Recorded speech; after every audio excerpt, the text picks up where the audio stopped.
Hello， 观众们，你们好，我是 DK， 今天要为你带来的是小小梦魇2。那在今天的影片里，我会以我自己的想法来快速分析游戏的结局，还有这代是前作还是续作的一些细节。那我们就开始吧。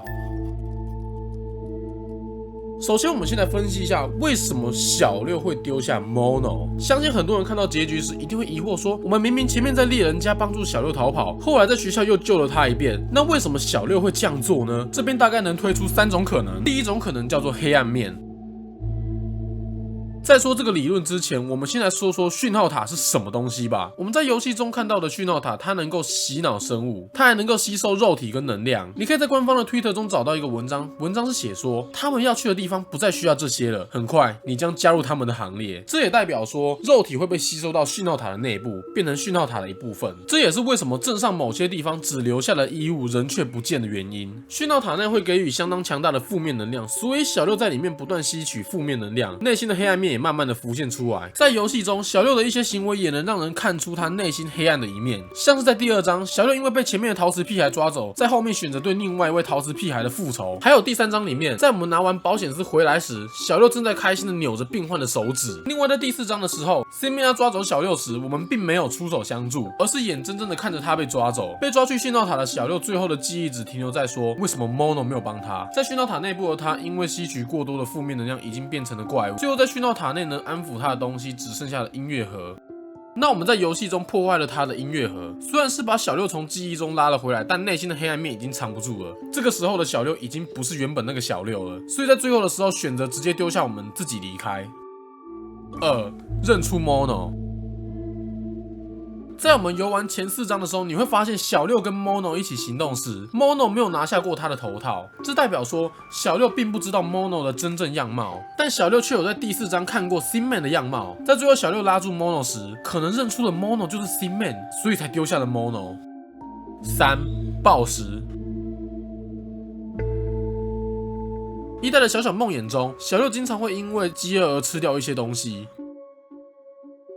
这也可能是小六丢下 Mono 的另外一个原因，因为小六害怕2个人一同回去之后，小六的暴食欲会把 Mono 给吃了，所以才会选择丢下 Mono， 自己独自离开。以上3种推测是目前最有可能的情况。那后来 Mono 在讯号塔内独自成长，长大后成了 Simon， 回到了他熟悉的长廊，直到下一个 Mono 的出现。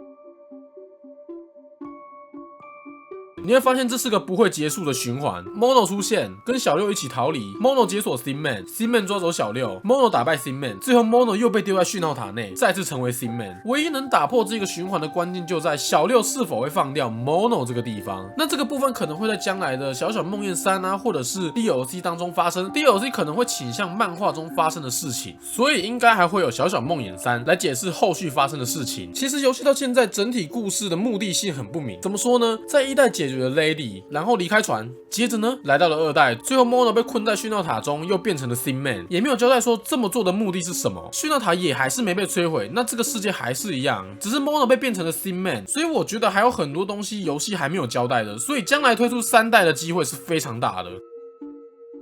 接着我们来分析一下这代是前传还是续作呢？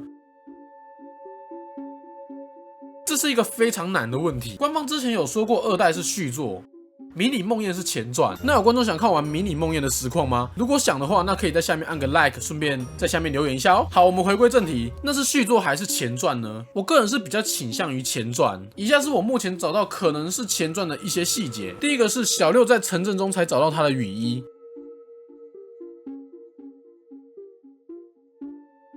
另外一个是隐藏结局中的视角刻意瞄向旁边贪2号的海报，这也意味着小六下一个目标可能是贪2号。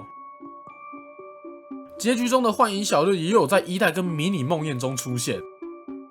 还有一个小细节在第3章有出现，就是墙上的面具。墙上的面具其中有一个非常熟的面孔，对，就是这个。这个面具看起来就跟1代的长手怪戴的面具几乎是一模一样，你不会这样觉得吗？仔细看一下这个细节。另外还有一个细节是在官方的 Art Book 中有一个图片，图片中有6个小孩，第1位是 Mono， 后面的2到5位都有在漫画中出现。那第6位是谁呢？我上网去找过小六的模型图，跟他的发型到身材来比较，几乎都吻合。而且这个小孩还被刻意放在第6位，我相信这绝对是故意的。这个是小六的机会蛮大的。我们先假设他是小六，这个时候你再去学校那一张，学校中有一幅画，画里面的人几乎跟他一样，那代表什么？在没有羽翼之前的小六可能来过这所学校。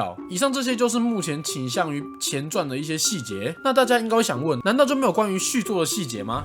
有，当你在玩1代 DLC 第3章极尽的画室时，游戏最后的片尾名单跑完时，电视画面中出现了 Thin Man。这个时间点是在小六还在滩2号上的时候。我在猜这时的 Thin Man 应该还在酝酿，准备在2代的时候来抓我们。但这也可能只是官方单纯想要预告还有下一代而已。在隐藏结局中，你可以发现小六的影子中出现了幻影小六，这可能是因为他在丢下 Mono 之前已经吸收了 Mono 的一些能力。这也是为什么小六可以从电视中出来。但因为小六没有完全吸收能力，导致出来的时候可能把自己给弄坏了。这个时候的小六已经可以自由使用了幻影小六。在1代的时候，有时候会出现幻影小六，可是那个时候的小六还没办法完全控制自己的能力，才会导致幻影小六在1代时有时出现，有时消失。那如果把2代当作续作来看的话，故事走向大概会是这样：小六从滩2号离开之后，来到了城镇的海滩上，在旅途中的小六顺利离开了学校，但在第3章的时候可能被抓，羽翼可能在途中弄丢了。后来来到了学校，经历了一堆反抗之后，自己做了一条绳子从学校逃跑。这途中要怎么解释小六没有使用1代的能力呢？可能是因为小六太饿，或者是羽翼没了。我觉得太饿的机会比较大，因为在第3章的时候，小六有羽翼，但还是无法使用能力，直到在去闹塔内吸收负能量，接着从学校逃到了猎人岛上时，被猎人抓回了小屋，才开始2代的故事。